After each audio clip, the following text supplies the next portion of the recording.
Ladies and gentlemen, welcome to a whole new episode of your program Windows, which we're always keen to shed more lights on different and diverse topics. One of the main topics that we're still following up with is the spark of the war and the developments that had happened recently and lately. And to shed more light on this topic, I'm so delighted to be accompanied here in the studio by His Excellency Ambassador Hossam Qasem, former Assistant Foreign Minister. Good evening, Your Excellency. Good evening. Thank you very much for having me in your very successful show. Thank you so much for being with me. Well, of course, we did witness the war that sparked since 6 weeks ago, and lots of developments, lots of statements, lots of negotiating tables that has occurred in different countries, and mediation, of course, efforts, especially Egypt. So how do you see the scenario when it comes to the 2-week ceasefire? Starting from here. In fact, it's a very important development, a very positive one, in which Egypt played a very important role, along with the quartet, the new quartet, Pakistan, Turkey and Saudi Arabia. Ministers of Foreign Affairs of the 4 countries have met recently, and it was the beginning of negotiations which led to the very important steps that took place 2 days ago. I think it's a really positive step, especially because in such a war, nobody is winning. They are all losers. And in fact, to my mind, everybody is a winner out of the ceasefire. Because first, we have stopped the losses. Second, we are now negotiating instead of destroying each other. And in fact, the whole world have lost because of that war. Not only the regional powers, but also international powers. The world has become a very narrow global village in which everybody affects the other one. For example, what happened in Ukraine and Russia, and still happening now, is affecting all importers of wheat and all importers or dealers, those who deal with the 2 countries, in addition to all European countries. The Middle East is a very important strategically, economically, politically, and its location is very central, so it affects everybody. We have seen what happened to all the stock exchanges in the world. We have seen all the international and domestic effects and repercussions, all negative of that war. Some countries have lost security-wise, especially regional powers. Some others have lost economic-wise, and some others have lost politically. So it was a very important imperative for everybody to accept some sort of a respite, some sort of a break, in order to deal with the situation and try to reach a compromise in which it would be a win-win situation instead of the lose-lose situation we are witnessing now. The most important impediment to my mind is the fact that the lack of credibility. Unfortunately, especially on the part of Israel, it doesn't have any credibility with other parties, regional parties. They have promised many things, either in the Gaza war, or in their conflict with Lebanon, or in their conflict with Iran, and unfortunately they haven't fulfilled their promises. This is very important, because you cannot control, or you cannot dream of becoming a part of a region while you don't have any credibility with your neighbors, while you are occupying the territories of your neighbors and have also other greed in more territories, while you are destroying their infrastructure and killing their leaders. This is very important, and this is what's happening now in the Middle East for more than 3 years now. Everybody is paying a price, and the civilians, unfortunately, constitute the most or the biggest number of fatalities, whether injured or killed, in addition, of course, to the destruction of trillions of dollars of infrastructure. Oil prices, of course, now have risen, or before the ceasefire, have risen to spiraling levels, because we have seen how important strategically this region is for the whole world. Even the richest of countries in the world have been affected by what's happening. Of course, it's now a very important chance for everybody to try to avoid a real doomsday, another doomsday, in which everybody would be a loser, and try to reach a compromise. I think a compromise is very possible, in which everybody can be a winner. A compromise is very possible, which we can guarantee security for everybody, civilian and peaceful nuclear program for Iran, and restoration of normality to the Middle East, and of course a new period of reconstruction of all the damages of war. This is very possible if everybody is sincere and honest, if we reach a compromise. And there was a precedent for that when President Obama, the former president of the United States, have signed an agreement, a nuclear agreement with Iran, and to be nullified afterwards after he has left office. And I think it's now another important chance for everybody to reach a compromise. Of course, will not be the same agreement, because a lot of water have run under the bridges between the year of signing that agreement about 20 years ago and now. But I think it is now very important for us to try to reach some sort of a solution in which we can guarantee the security of everybody. We can guarantee the free passage of ships in the Hormuz Straits, very important, not only for the region, but for the whole world. And also we can guarantee the safety of all the countries of the region, and a ceasefire, and guarantees for those for that ceasefire, in order to prevent any resumption of the war or any uncalled for escalation of the situation similar to what happened during those weeks of that atrocious war.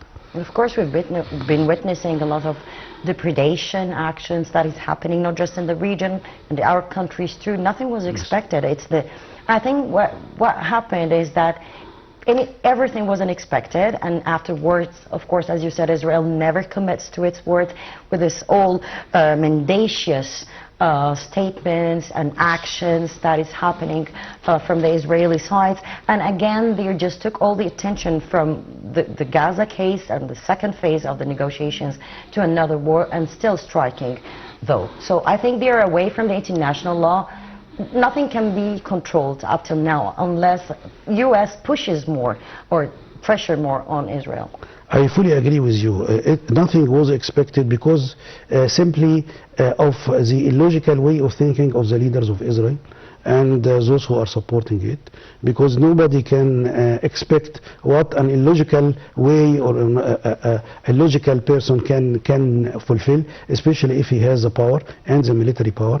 Many things could have been avoided if we could reach some sort of a compromise, and if we couldn't resort easily to the fighting and to the military confrontation, in which everybody pays a price.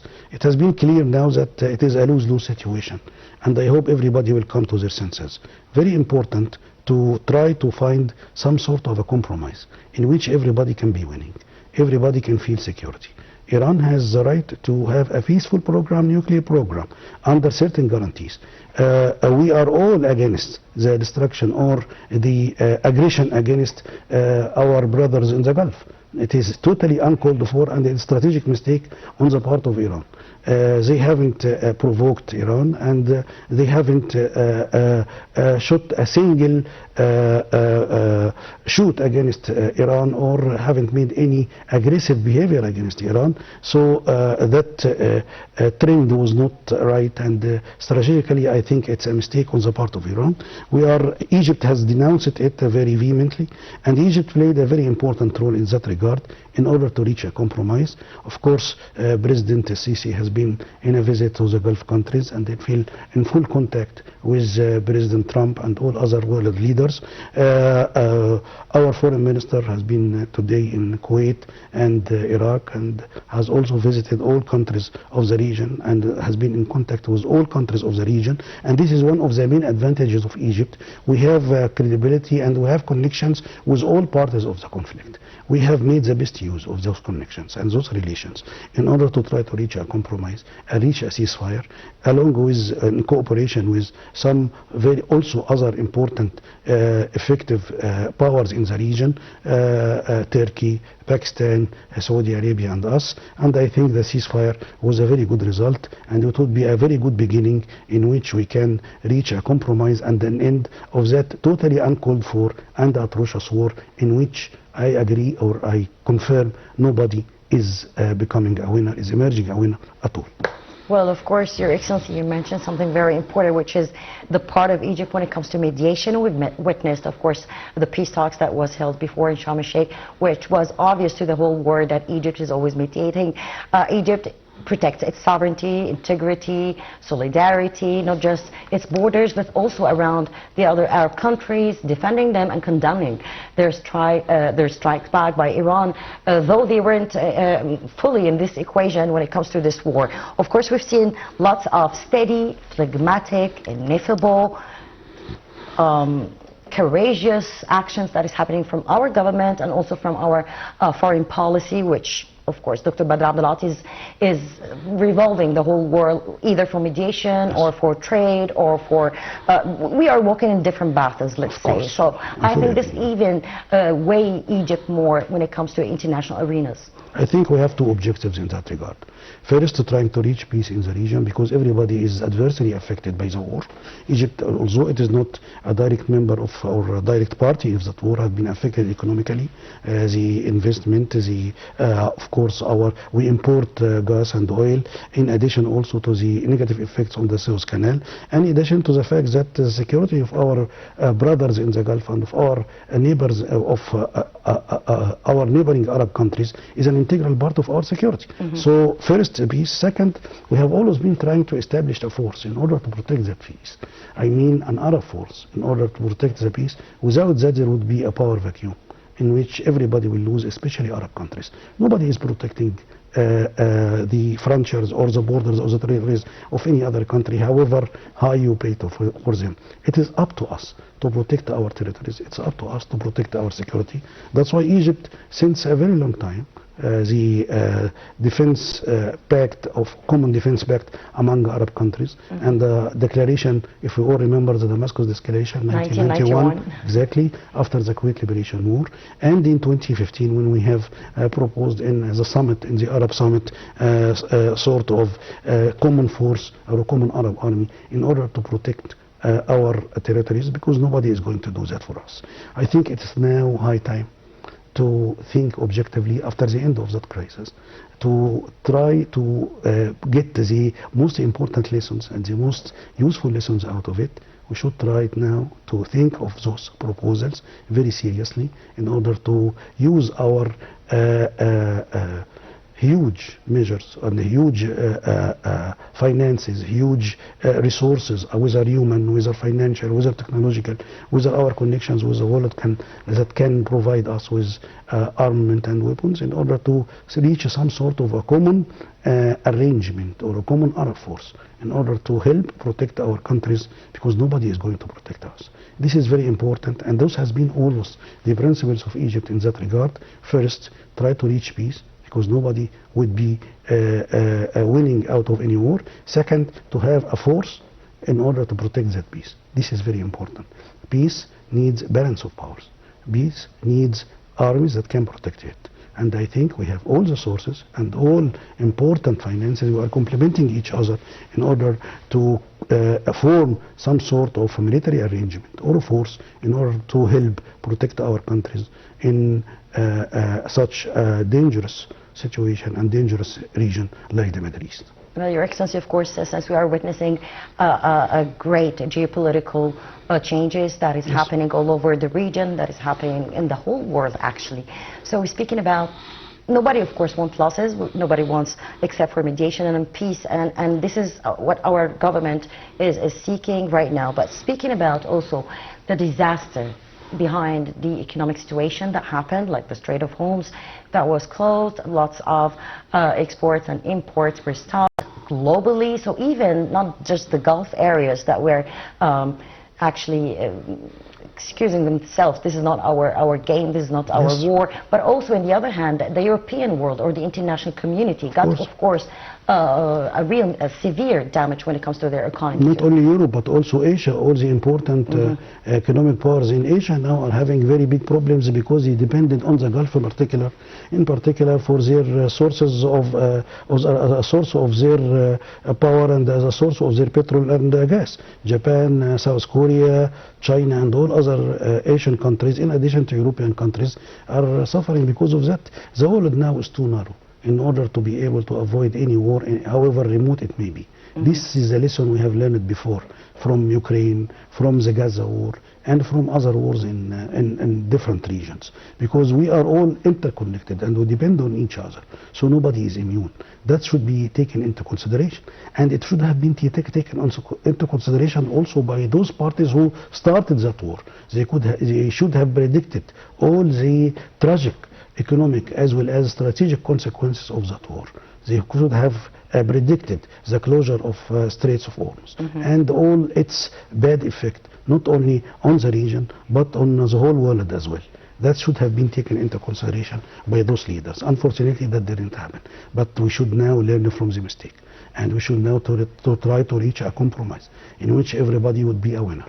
That compromise is, to my mind, would be an accord or an agreement in which everybody would be a winner, in which Iran can have its peaceful nuclear program with all possible guarantees, and also it could be returned back to its region as an effective member and as a positive member of that region. A ceasefire, a permanent ceasefire should be achieved, in addition, of course, to guarantees to reopen the Straits of Hormuz permanently without any impediment to the ships there, the passage of ships there, after we have all discovered how important that very important waterway, not only for the region, but for the whole world as well. Well, of course, President Donald Trump was accused of not strategically planning for good planning actually for this war when it comes also to the culture of the Iranians. He didn't plan for that. One of the things that they didn't succeed at was the espionage or the sedition. When it comes to that, they were looking forward just to spark that, and then maybe the country will be more provoked and be more busy with recruiting such actions when it comes to their nation and their people. But nothing of this happened. That was very opposite. They started striking back. They started to threaten and do it. Yes. So maybe that was more a bit of a shock for the U.S. Government, also not just that, but for everybody, for everyone. Yes. And they didn't have this feeling of the U.S., this arrogancy that we're not going to compromise easily, we'll keep striking, we'll keep doing that, for the image of the U.S. as the controller, as the upper hand, as the dominant, as all of that. So do you read that? Because Donald Trump, in the end, he's a businessman. He's a man of economy. He's not a political man when it comes to that. Of course, he's not. People accuse him of nonchalant actions or words, but he means what he says in each statement. He has like hidden messages through. I fully agree. There is a huge amount of misunderstandings as well as miscalculations, which led to the crisis we are facing now. It was very clear that the Iranian mentality will not give up after the assassination of its supreme guide and all other leaders. In fact, they have even prepared some sort of alternatives to them. It means that they were expecting this type of assassination, especially after what happened before to other important forces in the region. For example, Ismail Haniyeh, who has been assassinated in Iran by the Israelis, and Hassan Nasrallah, as well as Sinwar and others. I'm sure that they were taking that into consideration and they have prepared for it. So the end of those leaders, or the assassination of those leaders, didn't lead to an end of the war. It's one of the miscalculations. One other miscalculation is the fact that they expected Iran to have some sort of internal disturbances that would lead to the overthrowing of the regime. That didn't happen. In fact, they have united the whole people behind the regime, in spite of the fact that there were demonstrations opposing the regime before, but after all those attacks and aggressions, it had a negative effect on the opposition, and they have tended to be behind the regime. So all those sorts of miscalculations, which in fact indicate shortage of information, a shortage of full understanding understanding of the Iranian mentality and of the Iranian military force, which led to the fact that they are now, up till now, standing up to the Israelis and the Americans and inflicting heavy losses on Israel in particular. We have seen all the destruction in Tel Aviv and in also other very important areas of almost all Israel have been affected. Jaffa in the north, Tel Aviv in the center, and south of Israel, also Daimuna, where there is a nuclear reactor, which is a very grave indication that they can reach even the most sensitive areas inside Israel, which would lead to a disaster not only for Israel but for the whole region. I think all those factors were surprises for the other party, and which led to the fact or indicated some sort of, a lot of, not only some sort of, a lot of miscalculation and misunderstanding of the enemies they are dealing with, and which led to the fact that we could reach some sort of a ceasefire now, because a ceasefire couldn't be reached if there is a clear winner. He will not have any interest in a ceasefire. But if both parties are losers, and if both parties are having heavy casualties, and if both parties are not able to achieve their objectives by military means, they now recourse to other means, which is negotiations. To my mind, that's a positive step. I hope they have learned the lesson the hard way, but anyway, better late than never. I hope we can reach a compromise, not only for the sake of the parties, conflicting parties which are losing, but for all other parties which are now also losing, including our brothers in the Gulf, including our economy, and including the world and global economy, which have lost much because of that atrocious and totally needless and uncalled for war. So right now we're speaking about, this is the scenario that we are expecting. Of course, we hope the best, that this truce could pay off actually, and the 10 points could be discussed and approved. But another opinion saying that the U.S. is wasting time to have more optional agreements or have to be satisfied about the 10 points or other agreements. So how do you see that? With this type of administration and with those type of leaders, not only in the U.S. but in the all warring factions, I'm sure it's very impossible to predict. Let us wait and see. I hope they will come to their senses, and I hope this time they will be wise enough to reach a conclusion that their objectives wouldn't be fulfilled through war. It would be fulfilled only through a compromise in which everybody would be winning, in which an honorable solution for everybody. I think it's possible, and if we were serious enough, we could reach such a solution. And Egypt has been, in that regard, seeking such a solution for a long time. If you remember, we have been a mediator between Iran and the IAEA, and an agreement has been signed in Egypt between them a few months ago by the compromise of Egypt and by its mediation. So this is the only way left for everybody. Let us reach some sort of a compromise. President Trump himself have recognized the fact that he is dealing with a different type of leaders now in Iran, and everybody has learned the lesson. I hope also the Israelis and the American administration would have learned their lesson, and I think a positive indication in that regard is the fact that they have accepted a ceasefire, and they have now negotiating with them, and I'm sure that if they are wise enough, and after all those losses, we have some sort of a possibility. And with the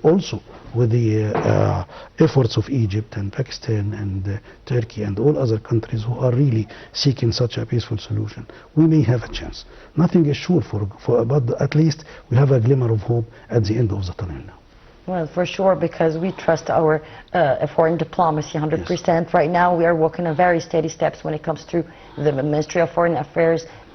Actually, Dr. Abdulati is doing not just a great job when it comes to mediation or visits, but also attending summits in different fields. So we are just proving again to the whole world that we are, yes, according to our ethics and everything, that we are really by heart with our brotherly countries. But again, we are just seeking ourselves, because this is the new capital, the new Egypt, that we are really keen just to keep it more flourishing. We are away from all of that. But again, speaking about the Middle East, the region, and since you've been, of course, a former assistant foreign minister, and you've witnessed that, how is it the Sudan? You've been with the file of Africa. So, and again, Egypt is expanding more when it comes to trade, when it comes to African countries, infrastructure, everything. So how do you see this, especially the UN Security Council that was held its session, they did discuss Sudan, they did discuss Yes. Damascus, they did discuss all the areas that really right now it's putting more fuel on the fire. I always call Sudan the forgotten war. Unfortunately, the war has been simultaneous to other important wars, and which are nearer to the West and to the world powers. For example, Ukraine and Russia have been simultaneous with the eruption of the war in Sudan, which took place 3 years ago. On the 15th of April now, the war would have completed its third year. Yes. And unfortunately also, only 4 months after the eruption of that war, the 7th of October events took place in between Israel and Gaza. And then everything have escalated in order to reach that war with Iran, and all other members or many other countries in the region have been implicated in such a war, like Syria or Lebanon or Iraq or Gulf countries. So I always call the Sudanese the war the forgotten war, unfortunately. Although its losses are much bigger even than all those wars combined. Imagine we are talking about 15 million refugees, Sudanese refugees, 25 million Sudanese citizens who are threatened with massacre and also with starvation. Hundreds of thousands of people who have been killed or injured. Billions of dollars have been squandered. And the war now is entering its 4th year with no clear victor. But it has always been another indication of the fact that Egyptian position concerning whether Sudan or other countries has always been proved right in that regard. We have always said that the state institutions in any country are the backbone of the security and the stability of that country, including and on top of which is the Sudanese army. We have always said that the militias in any country are the cause of all failed states in the region. We have Al-Shabaab militia, for example, in Somalia. Yes. We have Al-Houthi militia in Yemen. And we have Fajr Libya, or the Dawn of Libya militia in Libya. All other failed states are having militias. This is the real problem in Sudan. The ex-regime, which have been overthrown in 2019, have left 100 militias in Sudan and the 8 armies. And here we are now. The situation is degenerating and the country is divided. We have one legal government in Port Sudan, headed by President Al-Burhan, the legal leader and the head of the general commander of the army. We have another government of the militia in Darfur. The country is divided. The militia is in control of the west and Darfur, and the army or the legal government is in control of the north, the center, and the east. And they are fighting now mainly in Kordofan. And unfortunately, the militia have opened lately another front in the Blue Nile in the east, with the collaboration, unfortunately, of the Ethiopian neighbors. And now the situation is getting more and more dangerous. I hope that the Sudanese leaders will come to their senses, and I hope that everybody, all neighboring countries and all those who are interested in Sudan will help the legal government, and everybody would reach a compromise and accept the peace proposal offered by the quartet, which included United States, Egypt, Emirates, and Saudi Arabia, which called for a ceasefire, humanitarian assistance, and negotiations amongst the Sudanese parties in order to reach a political compromise in which the Sudanese people could achieve their dreams and have a new constitution and have elections. This is the only way, because the war doesn't solve anything, and Sudan now is really in a tragedy for about 3 years now, an atrocious war with everybody losing also. A compromise is badly needed, and unfortunately most of the members of that quad or quartet are now totally engaged in the war with in the Middle East between Iran and Iran and United States and Israel. For example, Saudi Arabia, Emirates, America are now parties of that war, and Egypt is a main mediator in that war. So I always call Sudan the forgotten war, in spite of the fact that the humanitarian as well as economic and the strategic effects and repercussions are no less at all than all other wars. Sudan is, we're talking about almost 2 million square kilometer country, 50 million people. It has borders with 7 countries, and it has a long coast on the Red Sea, which is a very important waterway, as we have seen, and also one of the most important waterways for gas and oil from the Gulf to Europe and America, and all the other imports of the Gulf from those geographical areas. So it's very strategically important, but unfortunately it has been badly divided, and it has been under bad and corrupt regime for about 30 years, which left the country in shambles. I hope everybody is going now to unite in Sudan in order to save the country, or else the situation would be much darker and the prospects are very bleak. Of course, I can imagine if the African Union, the international community, the international law cannot control all of that. And of course we know that Africa, especially like different part of Africa, they have their own treasures. So I guess all those invention when it comes to the countries, it's for its treasures. And still being stolen. Yes, but to my mind, any civil war, it is the main responsibility of the people of that country in particular. Charity begins at home. And we cannot be more royal than the king, as a way, or more Catholic than the Pope, unless they unite and they place only as a as their main priority the national interests of their country before their personal interests, before any tribal or regional or family or partisan interests. I think the situation would be very bleak. We have been now in a period of instability since 2018. The Sudanese revolution began in December 2018, and now we are talking about 2026.